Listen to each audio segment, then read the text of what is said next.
What's going on, guys and gals, and welcome to Good Reel Hunting. We have the good reels, so you don't have to. It's your boy Brad. The Britman's right over here, and Chris is underneath us. We're going to be moving on to Quantum of Solace today, which is Daniel Craig's second James Bond movie in our Daniel Craig James Bond review series leading up to No Time to Die, October the 8th, where we're going to be doing a ranking of all of his movies as well as a review for No Time to Die. Casino Royale was last week. Be sure to check that video out. We'll put a link rather over Brett's head for all of our Bond material. You can check that out over his head over there. And today we are jacked to be talking Quantum of Solace, the follow-up, somewhat divisive to Casino Royale. So let's get into it, guys. How do you guys feeling today? Are you guys pumped? You excited to move on to the Craig era, or what are you guys thinking? Man, I am more happier than Dominic Green collecting some oil. Ooh, baby, my goodness. You know, I just want to get out of the trunk, honestly. That's pretty much it for me. I'm just glad to be here. Oh, see, like he already got shot just like Mr. White did. Yeah, man, I was having a cookout earlier, and I think that I have been shot several times by about 50,000 mosquitoes. Oh, yeah, I know the feeling. Mosquitoes are quite bad this time of year, but yeah, I'm excited about it, man. I think it's we'll get into the good stuff here in a minute. Let's go ahead, and if you guys are ready, I'll bring up the fact card here for Quantum of Solace, which of course came out in 2008. This was the quickest sequel for Daniel Craig here. Obviously, Casino Royale came out in 2006, so just a 2-year leap.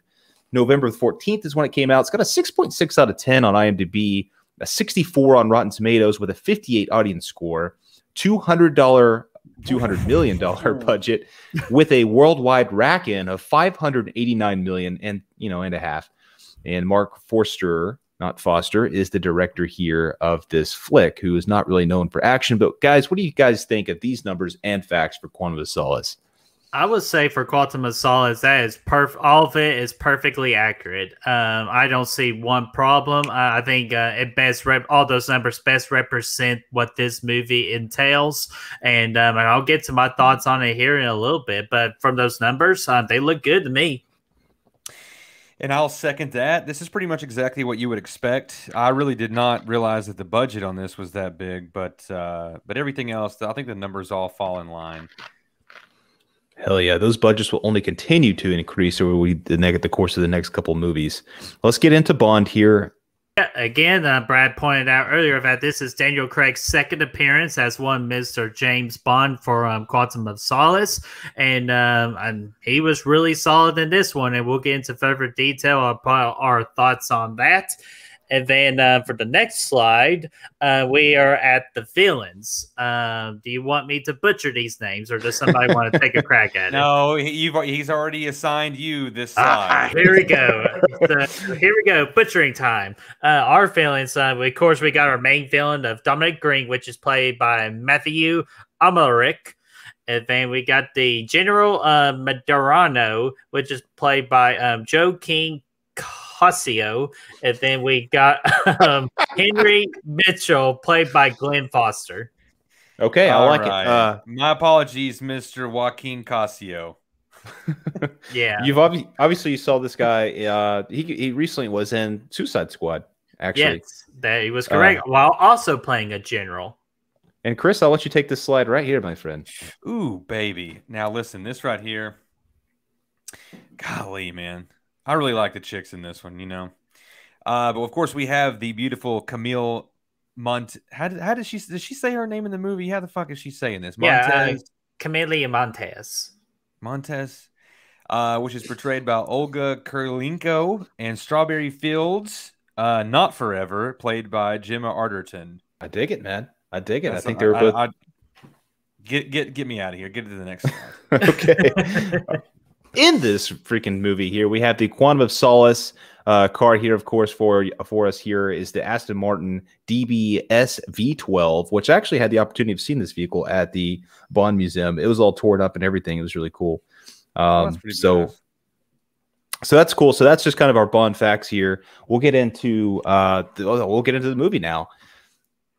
Alrighty, where do we want to begin? I guess where we could begin is that awesome chase scene at the beginning. We finally get our first car chase scene in the Daniel Craig Bond era. Because I really technically don't count that Casino Royale as a car chasing, really. I wouldn't either. No, Yeah, so but this one was the bad representation of a car chasing, and I thought it was awesome. A good little quick opening to kind of like, you know, get the Bond juices flowing, say, hey, we're going to have a good time with good old Bond, James Bond. And Chris alluded to it earlier of Mr. White in the trunk during that whole time. So I'm pretty sure Mr. White is feeling a little woozy after that. Oh yeah, dude. If he was even conscious in there, he definitely threw up a couple times, probably shat himself. But I want to jump on that train and say, you know, it was really great that I was kind of surprised. I remember when this came out that it picks up like immediately right after Casino Royale, which I thought was pretty cool. And you get that beautiful shot, you know, coming in over the waterfront there into those little tunnels where the car chase starts out, and just a great way to start really an action movie in general, but a really great way to start a Bond movie, I think. And that was always a lot of fun, I thought, even though the action is the car chase itself is it's edited very choppily, shall we say. A lot of quick cuts. Yeah, we'll kind of, obviously the action in this movie does kind of suffer there with that. Like you said, I love the fact this picks up right where Casino Royale leaves off. And one thing I really like about this movie in general is that it's a really good epilogue for Casino Royale. It's not the best standalone movie in the world in the Bond series. I don't think it's horrible, which we'll get to. But I do think that as an epilogue to Casino Royale, it works very well. And it really starts that by picking up the second that Casino Royale leaves off, and you have this pretty solid car chase for the most part, aside from the editing and the way that it leads to him being in the trunk, and then it keeps on going from that point. He gets out, and then you have this whole thing where he's getting hooked up, and then you have this double agent over here, and then you have another action sequence there through the horse race and everything, which was it all. I mean, again, the editing's poor, but it was a decent enough sequence, I think. One thing let's touch on the song, the opening credits here, Another Way to Die, from Jack White and Alicia Keys. Another one with the golden tongue, poison in your fantasy. Had a moment there. I was like, do you know her personally? Like, it's just Alicia for you? Yeah, it was. It kind of blanked me for a second, but yeah, I thought it was a decent song. I like it. It's probably the weakest of Craig's opening title sequences, but I think overall it's a pretty decent song. It's got some pretty good beats to it. I enjoy it. I certainly do too. And I like Alicia Keys, and I really enjoyed the song. I really enjoyed the little the credits as well. What am I trying to say here, fellas? I've been drinking. Yeah, like the opening card, like kind of like the animations, design, the damn, whatever you call that little sequence right there. And I really enjoyed that one in this. The song's not the best, but it's certainly better than the damn one for Spectre, Writing on the Wall. I like the Spectre one still. The other one might be better. Okay. Kind of like I want to go back to what Brad was alluding to as the chasing with the traitor, the spy. I think, according to I got from my notes here, it has some of the best cinematography shots within the franchise. So, like, just for me personally, because I love the whole robot battle that they have. And then when Bond, picks up his gun and twirls and just does the shots, I absolutely love that shot. It's one of my favorite Bond, Daniel Craig cinematography shots. Yeah, I like when they fall down through the window as well. Just that whole scene in general is a lot of fun. Still there with the quick edits, can make it kind of hard to follow. But overall, I thought that whole bit right there was really nice as well. Yeah, it was solid, man. I had a good time with that part as well. Yeah, like you said, the editing was still a little off there, but just overall, the story of this movie, I kind of like it. I mean, I think for the fact this movie came out during the middle of a writer's strike, and they didn't really have this movie wasn't done when they went to film. Like, it was like Daniel Craig actually helped write the movie here. I mean, it was to that point. Him and Mark Forster got together, and they just kind of finished out the script, and I think overall it's pretty decent. I mean, it's a short movie. It's definitely the shortest Daniel Craig Bond movie by far. Yeah, about And hour 45, I believe. Yeah, hour 45. yeah, it's very short. And I mean, it's really one of the shortest Bond movies overall. But I think overall, it's a nice. Like I said, that kind of goes back to it being an epilogue. I think it's a nice story about revenge. It's one of the darkest Bond movies in the Craig era. I think. I mean, he's all about revenge in this thing. I really like that. I think that's a pretty good strong point. You get another solid performance from Craig in this thing. He's still bringing a lot to this role in this movie, and I really like that. And yeah, it goes a long way. Yeah, I think that his performance was great in this. And just to speak a little bit about that, yeah, the writer's strike was going on. And I think that Mark Forster actually said that there was no ending. They went into production with no ending. And then they basically just kind of did it on the fly, which I think explains not to discredit them, but I think that explains a little bit why it goes off the rails a little bit in the heading into the third act. But nevertheless, yeah, it really is a companion piece to Casino Royale. I mean, it's definitely not a standalone Bond at all. Where the other ones, I think, and of course, that's what I love about the Craig movies is that they do follow a single story. Obviously they're finishing his character arc. James Bond has a full arc in this thing, but they also, most of them work as a standalone Bond movie, where this one does not. But I'm like you. I think that bothered me initially when I saw this in theaters. But going back and watching it after I hadn't seen it in years, we went back to rewatch it for this review. I really dig it a lot. I actually watched it twice, and I like it a lot. And now watching it in such quick succession after Casino Royale, I think that it really works that way. Like you said, like an epilogue. It really does go along with Casino Royale. Yeah, I think so too. Yeah, and the best way to really describe this movie, and me and Brad have discussed it a lot, and Brad just brings up a great point about the best way to explain this particular movie. It's the best what we call side mission movie. It's just a movie just relaxes you between Casino Royale to reach to Skyfall. It's you could really easily skip this movie and not miss a thing. But if you just want some details of what happened in Casino Royale, then you definitely want to watch Quantum of Solace. But is this movie necessary? Not really, but I still have a really good time with it, and I think it's really probably the most underappreciated James Bond movie within all the James Bond movies. It's just this movie's problem is that 3 other damn good movies with Daniel Craig were in the mix. 2. True that. No, with Spectre, Casino Royale, and Skyfall. You said damn good movies though, so I give it a 2. But anyway, so yeah, I think so yeah, you're right, Chris. It's the first time this followed up from the previous movie since the Connery era, and even then, those weren't really they somewhat followed up to each other, but they weren't really sequels to one another at the same time. You kind of got a little build up, but nothing crazy. So it was nice. It was a good change of pace. I like that. There's been elements in the Bond franchise up to this point where I think one of the Roger Moore movies has the gravestone of his wife from On Her Majesty's Secret Service and so on, but just little callbacks, little things like that. This is actually a sequel to Casino Royale, and it's a really nice change of pace. And again, I love the grittiness to it. I love how serious Daniel Craig has taken a role at this point. I've already said that, but I think another good point of this movie is Olga, Camille, whatever her last name was there from earlier. Camille Montez. Yes. We just threw a lot of different names out there. One of them probably would be right. I hope.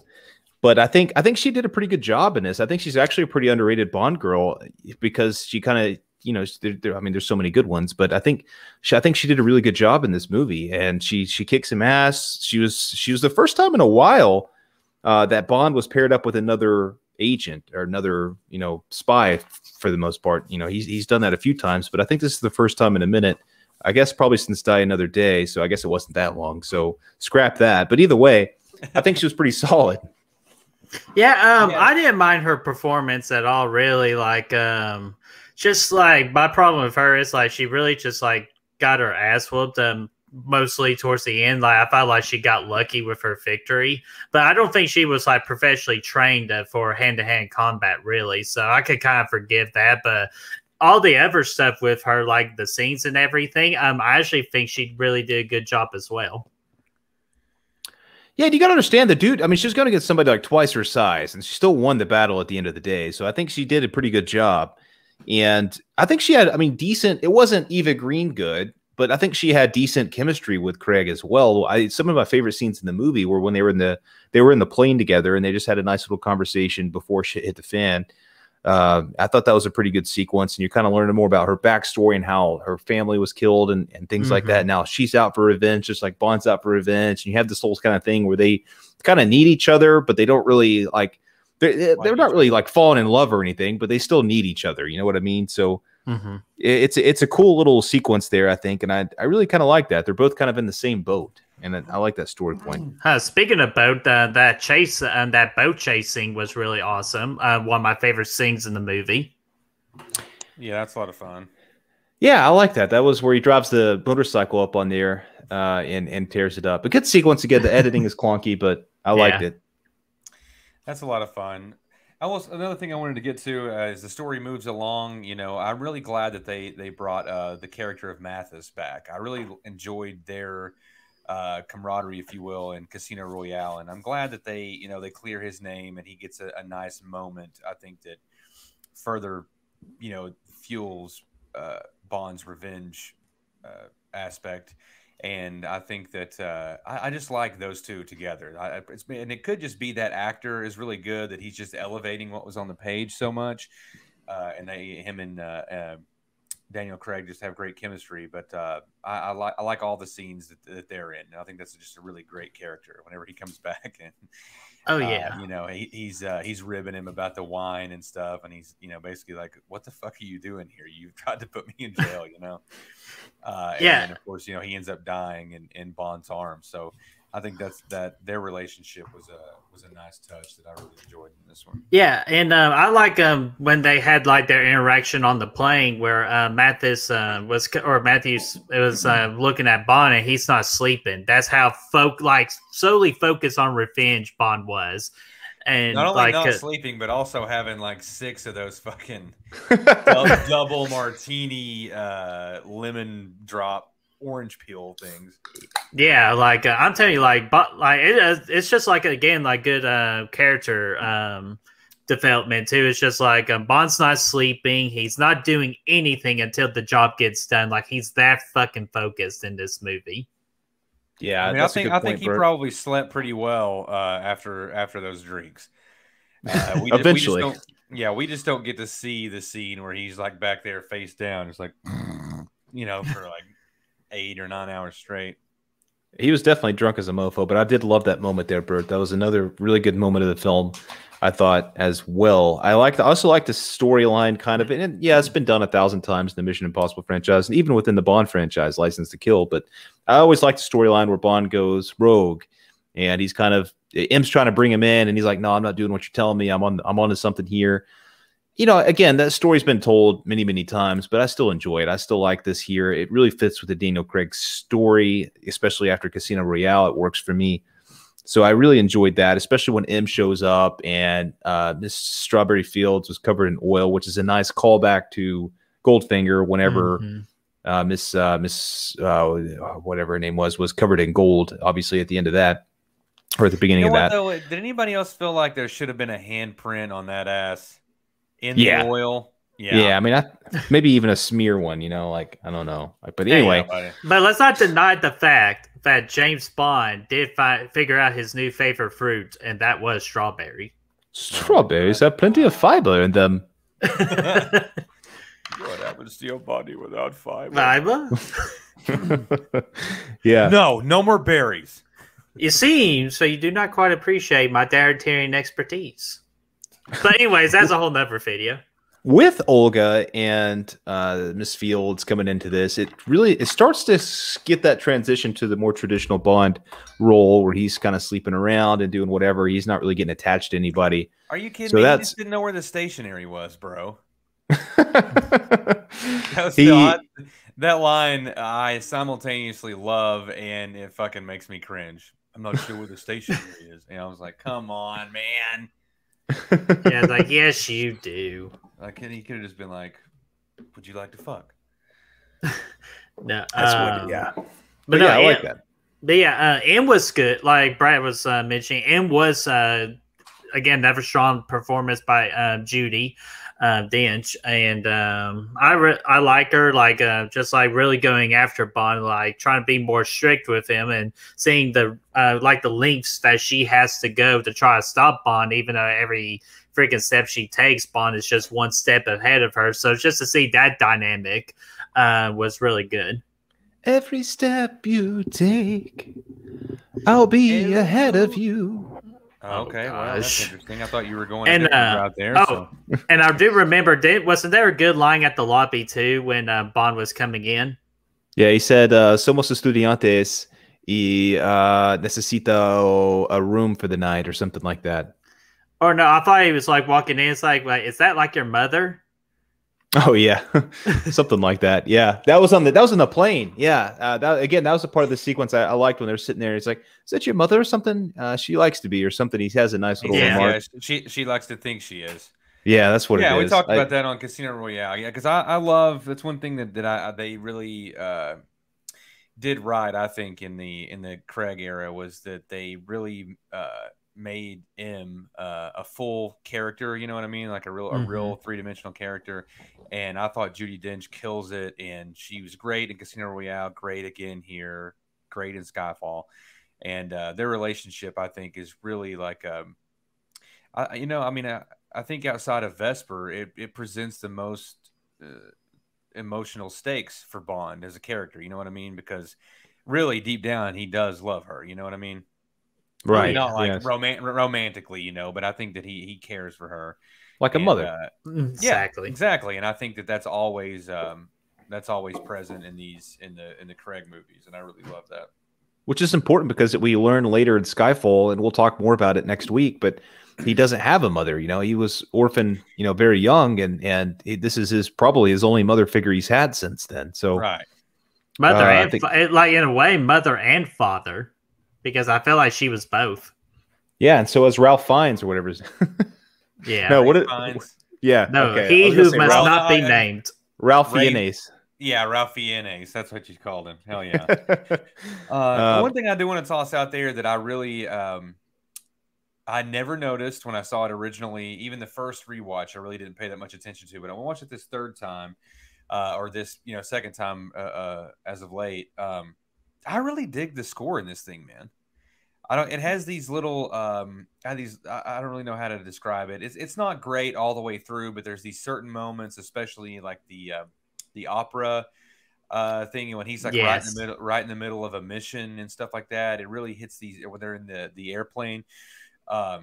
It's not so much the the action scenes and things like that, but these really the calmer moments when he's just like walking around or whatever. It really sets a great tone, and I never really appreciated it or really even noticed it that much. It was on that last watch. I added that to my notes. So man, I really dig this. It really adds a certain something to it. Did you guys? Yeah, it's not bad. Dig it at all? It's solid. It's not.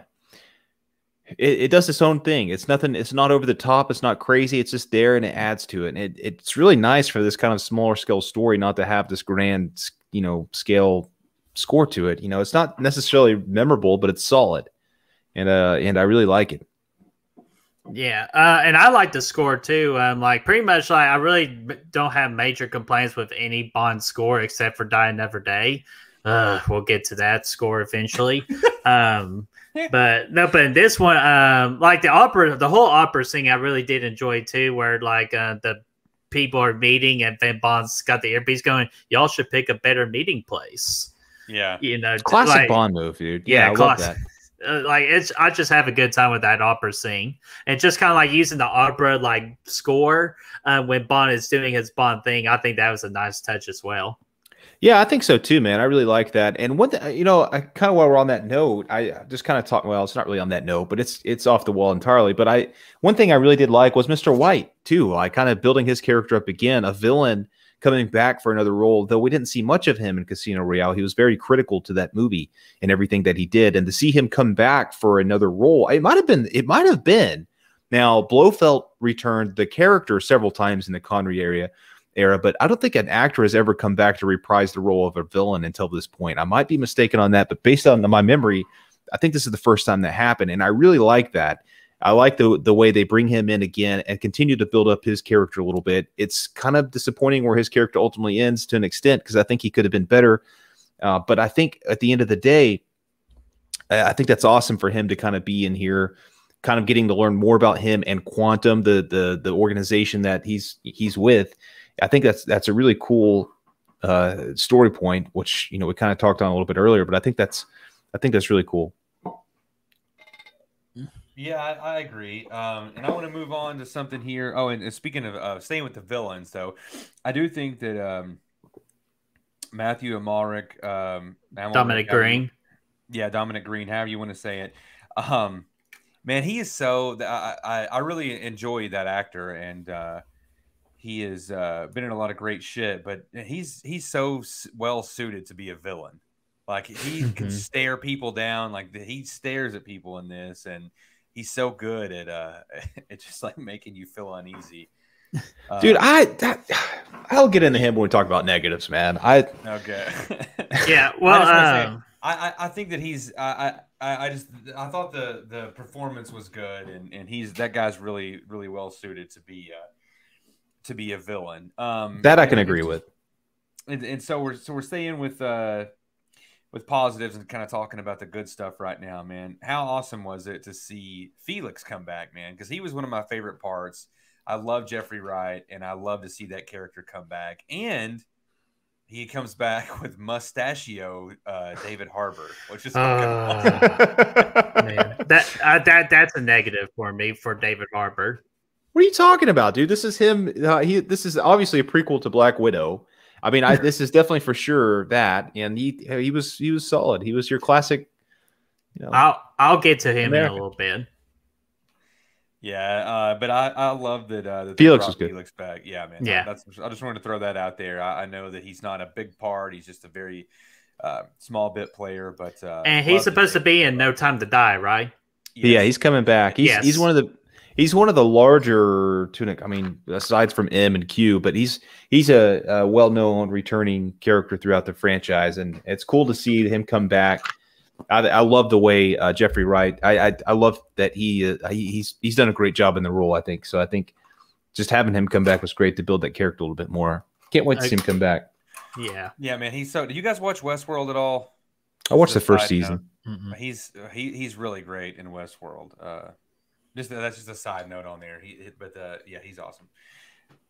Anyways, does anybody have anything else good to say? I mean, I think I'm done, man. Well, I thought the third act was entertaining and fun. Like with Bond, like just creating all kinds of hell, and then Camellia getting her revenge. It was nice for her to get a finishing story, and then Bond with that one-on-one with that guy that Vesper was dating originally. Just to see that part finished, just to see what Bond would do, because he took another step into his character that he learned to let go versus just, be blinded by rage. So I did enjoy the third act for what it was. Is it the best ever? No, but it was still enjoyable. That's a cool, yeah. I like that. I do like the ending, the way it wrapped things up. But one thing I did want to touch on real briefly is the last scene you get there with Camille and Bond after she's defeated the general. Bond's pretty much Greens ran off. It's just the two of them. He goes to save her ass, but the room's on fire, and he's like, "Oh shit, we're gonna fucking die in here!" And he's about to blow her head off to so she doesn't have to burn alive. And I thought that was a really good sequence, the way that the two kind of came together for that, and he was gonna do that, and I thought that was a good moment. And then obviously the thing opens up and they get out, but I thought that was a good character moment there between the two of them. But outside of that, I'm done with positives, my friend. Yeah, same here. Yeah, I don't have anything else left to say, man. The third act, like you said, it was enjoyable. It's definitely, I felt like it kind of fell apart there. Not that it wasn't enjoyable, just that it just kind of went left field, I think, for me, for what I was expecting and what I think they could have put together. But then again, they were writing it on the fly and trying to come up with something kind of last minute. So I get how it came to be. But no, I don't have anything else positive to say. So, Brett, why don't you start us off with the negatives? Okay, with my first big negative is David Harbour's character. I felt like it was a complete waste of a good actor. Because like he's just like, yeah, he got his couple on-screen appearances, but I feel like he just never did anything. And I just know from that actor, like if he written a damn good character with him, which we've been talking about that his story has been written on the fly. I think with more time to write down an actual good story, they could have written a good character for David Harbour to play, where he could have made a bigger impact into this movie. Yeah, there's no doubt about that. But let's also keep in mind that at this point in time in his career, David Harbour is a relative nobody. I mean, in 2008, I mean, he was working, but I don't think that Stranger Things hadn't come out. He wasn't a big, That's fair. A big name actor. So I'm sure that had something to do with it as well. But yeah, there's no doubt that they would have written something bigger for him. He would have killed it. But I just don't think he was getting that kind of work at that time. Yeah, but and that's fair. But overall, I still didn't like his character and what the character did in the movie. Well, yeah, he was a bad guy at the end of the day. So, but well, I think, yeah, he was just kind of like they threw him in there to kind of just be. I don't know. Yeah, you're right, Brett. He's goofball, but he could have been better in the movie. I think in the line with the villains there, I think Dominic Green. I think again I think the performance was good, Chris. I think he was really good in the performance, but I just couldn't get over how short he was. Whenever fighting at the end, I was like, "Come on!" Daniel Craig was kicking so much ass in Casino Royale, and this dude who's probably never had a fight in his life is out here. And the sounds he was making when he was swinging that axe around. Did you hear him out there? Yeah. When he's like, I don't think I must have been paying attention, or the beers were really starting to kick in at that point. Oh man, but no, pretty much for Dominic Green, just a fucking weasel, man. That's weasel, yes, yeah, like that's all I really just look at the character. It's just a weasel. Like he's like good performance, like Chris said, but like just not to me the strongest Bond character we've seen. And I'm with Brad too now that yeah, he shouldn't be able to at least like compete with Bond in a fight. There's no chance in hell, especially what Daniel Craig did in Casino Royale. Yeah, dude. I mean, I think he kicked so much ass in Casino Royale, and to tell me that this little he sounded like a weasel when he was swinging an axe around. He sounded like the weasel from Suicide Squad. If you've seen the movie, yeah, that's what this guy. Yeah, it's exactly what he sounded like when he was swinging that axe around, and I think it was good. Shit, I won't be able to imagine that any ever different every time I visit this movie. He was such an asshole too. Like I know he's your villain, but I just he was again, the performance was good though. I will give you that. The character was just, I don't know, it was just weird. He was just lower tier Bond villain for me, but I think Mr. White is really the true villain here, still, of course, behind the scenes. And it did kind of it bugged me how good and effective Mads Mikkelsen was in Casino Royale, and he just gets shot in the head, and then you've got Matthew Almeric here, who's just like he gets a hand-to-hand. Yeah, gets a hand-to-hand. He's gets the whole shebang there. Go out in a hail of gunfire, and our boy Mads just gets shot in the head instantly. That kind of bugged me a little bit, but that's all I meant to say was that I do think that actor was very. He played the villain well. Is all I do love his ending though. The way they made him, he like, hey, you're stuck in the desert. Here's some oil. I bet you make it 20 miles before you drink that. Like I did really like that sequence. Oh yeah, and then M says we found him in the middle of the desert with what'd she say? A bullet in his head. Oh yeah, a bullet in his head and a stomach full of oil. Yeah, something like that. That original accent you're going with is really solid, though. I think you should have just kept rolling with that. Oh yeah, sorry about that. I was gonna go for it, and then I was like, no, man. Yeah, we found him in the middle of the desert. That sounded like I don't even know who that sounded like, honestly. But another thing I didn't like, I thought that the plane sequence got a little over the top with the because I mean, again, we'll continue to see the over the topness grow in these Craig movies. Casino Royale was such a grounded movie, and then this one's got it continues that for the most part. But the plane sequence where they jump out and they parachute like 5 feet over the ground and they still live and all that was a little bit extra. The sequence leading up to that I liked, but that just kind of got extra. Yeah, and then pretty much just the rest of this Bond movie, really, it's just bah. Really, if you took out this movie, it would not affect the timeline of this Daniel Craig storytelling, really. So feel like it's really not necessary. But again, it's still a good Bond movie. But it's just if I ever don't see this movie again, am I going to be sad about it or upset? No. This is just again, just like a ultimate side mission movie, just to wait to get to Skyfall. Right. Yeah. That's essentially what it is, man. A lot of people give it crap, but I like it. I think it's a good movie. I actually do find myself rewatching this one quite a bit. Maybe because it's shorter. I don't know, but I have a good time with it. I think it's a good follow up to Casino Royale. And we all got to remember 2 movies prior to this, not 1, but 2 movies prior to this. Bond was freaking. He was skiing on an iceberg melting in the glacier bay somewhere with a parachute. CGI, and he just freaking shot himself right up there, landed, and meanwhile there's a laser beam coming from the sun destroying the earth, but starting in Iceland, and it's just doing this crazy stuff. And Halle Berry was there, and there was diamonds in her belly button. Let's not forget that the surf thing that he was on there was like a plane door, and Madonna was paving the way.